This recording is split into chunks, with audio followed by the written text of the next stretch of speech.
आपने अपने बिजनेस के लिए in house digital marketing team रख ली या फिर आपने किसी एजेंसी को हायर कर लिया अपने बिजनेस के लिए, बट फिर भी आपके बिना इन्वॉल्व हुए एक भी काम ढंग से नहीं होता है। बहुत सारे बिजनेस ओनर्स ये प्रॉब्लम फेस करते हैं। मैं हर महीने बहुत सारे बिजनेसेस को, लार्ज स्केल बिजनेसेस को जिनके 40-50 आउटलेट्स हैं all across India, saloons, clinics, real estate, educational brands, तो ऐसे बहुत सारे बिजनेसेस को कंसल्ट करता हूं एंड 60-70% को यही प्रॉब्लम है कि उनके बिना इन्वॉल्व हुए एक भी काम ढंग से नहीं होता है। जैसे उनकी इन्वॉल्वमेंट हटती है, टीम कुछ ना कुछ गड़बड़ कर देती है। मुझे 8 साल लग गए इस चीज को समझने में कि स्पेशली डिजिटल मार्केटिंग में किस तरह का टैलेंट ऑन बोर्ड किया जाए, कैसे समझा जाए ये सही टैलेंट है। क्योंकि जब आप किसी इंजीनियर को, डॉक्टर को हायर करते हो तब तो आप उसकी डिग्री देखते हो, आप देखते हो कि भाई इसने कोर्स किया है, इसने डिप्लोमा किया है। बट डिजिटल मार्केटिंग में एज सच तो कोई भी कोर्स या डिप्लोमा नहीं है, और जो सो कॉल्ड सर्टिफिकेट्स और कोर्सेज हैं भी, वो ऑलमोस्ट ज्यादातर किसी काम के नहीं है। तो कैसे समझे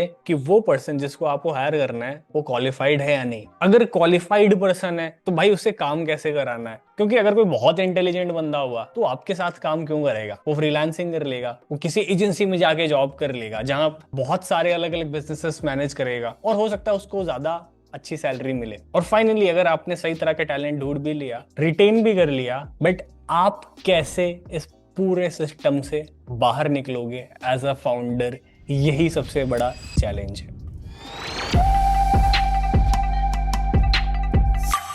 तो इस पूरे वीडियो को 3 सेक्शंस में डिवाइड करते हैं। सबसे पहले समझेंगे कैसे सही तरह का टैलेंट ऑनबोर्ड करना है, फिर कैसे रिटेन करना है, और फिर कैसे आपको इस प्रोसेस से बाहर निकलना है, और फिर कैसे ये टीम आपके बिना काम करेगी, कैसे इसको तैयार करना है। तो सबसे बड़ी गलती ज्यादातर लोग ये करते हैं कि वो स्टार्टिंग में ना पैसे बचाने के लिए वो इंटर्न्स या फिर एकदम फ्रेशर्स को हायर कर लेते हैं। उनको लगता है यार इंटर्न्स और फ्रेशर्स को कम पैसे देने पड़ेंगे, तो इससे बेटर एक काम करो, इन्हीं को हायर कर लो, और किसी एक्सपीरियंस बंदे को आप बुलाओगे तो वो आपसे ज्यादा पैसे लेगा। तो मैं इसके अगेंस्ट बिल्कुल भी नहीं हूं कि आप फ्रेशर्स या इंटर्न्स को हायर मत करो, बट अगर आपने किसी फ्रेशर और इंटर्न को बुला भी लिया और उसके साथ कोई सपोर्ट सिस्टम नहीं है तो वो बेचारा कितना कुछ करेगा। तो अच्छी स्ट्रैटेजी है हमेशा एक एक्सपीरियंस्ड पर्सन को आप हायर करो अपने डिजिटल मार्केटिंग टीम में। ऐसे पर्सन को हायर करो जिसको 3 साल 4 साल का एक्सपीरियंस हो, कम से कम 3-4 साल का तो होना ही चाहिए। उसके एक्सपीरियंस में ये देखो कि पास्ट में उसने Google ads, Meta ads, social media, SEO, इन सब प्रोफाइल्स पे थोड़ा बहुत काम किया हो, और उसकी एक्सपर्टीज किस चीज में। ठीक है, दूसरी चीज आप ये देखो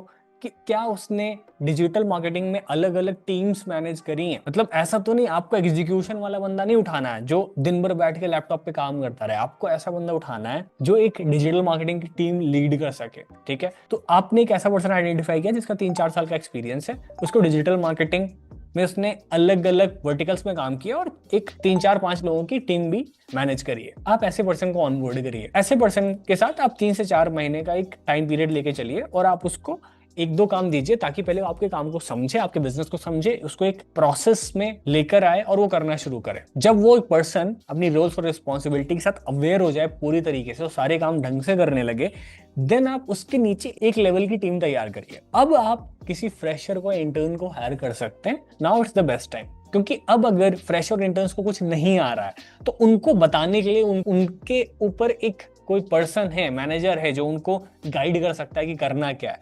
अब यहाँ पर आपको नहीं इन्वॉल्व होना पड़ेगा, नहीं तो ज्यादातर बिजनेस ओनर्स वो फ्रेशर्स और इंटर्न्स को गाइड करते रहते हैं पूरा दिन। सो अभी आपके पास 2 लेवल की टीम हो जाएगी। तो अगर मैनेजर लेवल को कभी कोई प्रॉब्लम है, कुछ मेजर इशू है, वो आपके साथ कोऑर्डिनेट करेगा। तो सिंपल, जो इंटर्न या फ्रेशर्स हैं वो मैनेजर से ही अपना कोऑर्डिनेट करने वाले हैं। और फाइनली फिर इस तरह से आप अपनी टीम बढ़ा सकते हो जिस हिसाब से वर्कलोड बढ़ रहा है। ज्यादातर जो सिंगल बिजनेसेस होते हैं, अगर वो बहुत ज्यादा एक्सपैंड नहीं कर रहे हैं तो वहां पर बस 2-3 लोगों की ही टीम होती है। मैं आपको अपने क्लाइंट के बारे में बताता हूँ, मैं उनका बिजनेस नेम नहीं बता रहा हूँ, बट उनकी एस्थेटिक्स क्लिनिक्स की ना चेन है ऑल अक्रॉस इंडिया। उनके 35-40 ब्रांचेस हैं। ठीक है, और अब बहुत तेजी से भी एक्सपैंड कर रहे हैं ग्लोबली, मिडिल ईस्ट में भी वो लोग एक्सपैंड कर रहे हैं। आई जस्ट टेल यू, उनकी जो in house digital marketing team है उसमें कम से कम 40 से 45 बंदे हैं। इतने ज्यादा लोग तो हमारी डिजिटल मार्केटिंग एजेंसी में नहीं है। तो वहां पर बहुत सारा काम है, अलग अलग लेवल पे काम है। और उनसे हमारे बहुत अच्छे रिलेशन है। मैं उनको पिछले 3-4 साल से ना कंसल्ट कर रहा हूँ। सो बहुत सारी टीम फॉर्मेशन में, टीम को बिल्ड करने में मैंने उनकी पर्सनली हेल्प करी। सही तरह की टीम हायर करने में स्टार्टिंग के डेज में मैंने उनकी बहुत सारी उन सब चीजों में हेल्प करी। तो वहां पर जो सीएमओ है, चीफ मार्केटिंग ऑफिसर, और जो फाउंडर है, मैं उनके साथ डायरेक्टली टच में रहता हूँ एंड आई कंसल्ट देम कि डिजिटल मार्केटिंग में नेक्स्ट क्या करना। बट किसी अगर कोई सिंपल बिजनेस है, अभी बहुत ज्यादा आपने एक्सपैंड नहीं किया, तो 2-3 लोगों की टीम इनफ है। फाइनली टीम बिल्ड होने के बाद अब आपको देखना है कि कैसे उस बेस्ट टैलेंट को रिटेन करना चाहिए। बहुत सारे लोग अब ना ऐसे स्टेप पे फेल हो जाते हैं। वो पहला वाला लेवल तो क्लियर कर लेते हैं बट दूसरे लेवल पे आके ना अटक जाते हैं। अब आपको अपनी टीम को देखना चाहिए, आप उनको कुछ केपीआईज दो, की परफॉर्मेंस इंडिकेटर्स, कि भाई आपको इतने इतने इतने रिजल्ट्स डिलीवर करना है। अगर वो उतना रिजल्ट या उससे ज्यादा डिलीवर कर रहे हैं तो आप उनके लिए बोनसेस, इंसेंटिव्स, ये सारी चीजें फिक्स कर दो।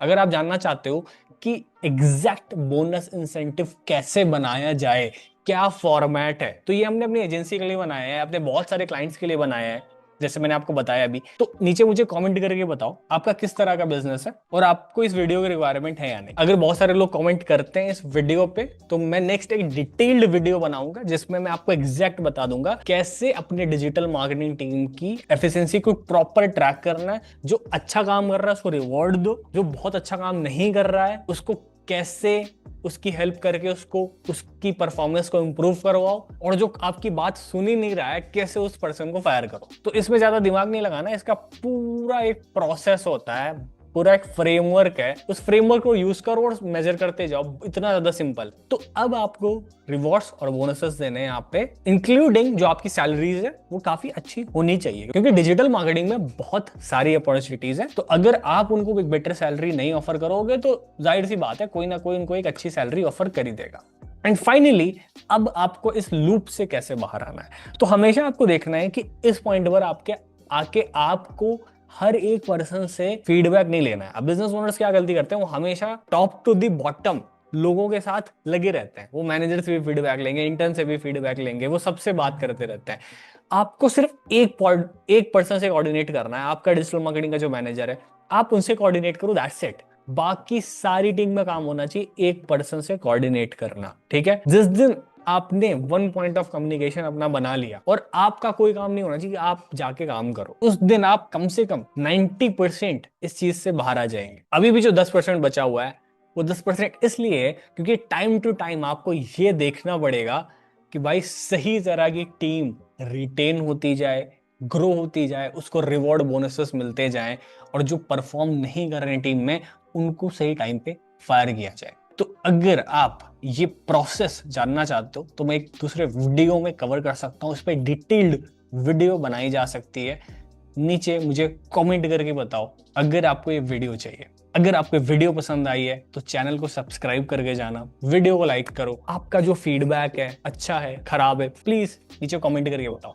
Thank you so much.